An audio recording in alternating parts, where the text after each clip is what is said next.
খাগড়াছড়ি পার্বত্য জেলা পরিষদের চেয়ারম্যান জিরুনা ত্রিপুরার বিরুদ্ধে অনাস্থা প্রস্তাবের বিষয়ে শুনানি হয়েছে।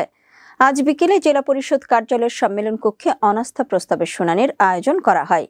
সেখানে উপস্থিত ছিলেন পার্বত্য চট্টগ্রাম বিষয়ক মন্ত্রণালয়ের যুগ্ম সচিব অতুল সরকার।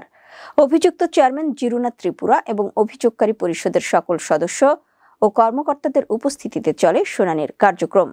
দুপুর 2:45 থেকে শুরু হয়ে 1 ঘন্টারও বেশি সময় ধরে চলে এই শুনানি। এর আগে জেলা পরিষদের চেয়ারম্যান জিরুনা ত্রিপুরার বিরুদ্ধে অসদাচরণ, স্বেচ্ছাচারিতা, স্বজনপ্রীতি, ঘুষ, অনিয়ম, দুর্নীতির অভিযোগ দাখিল করে অনাস্থা প্রস্তাব দেয় পরিষদের 14 জন সদস্য। তারপর থেকেই অভিযোগগুলো তদন্তাধীন রয়েছে।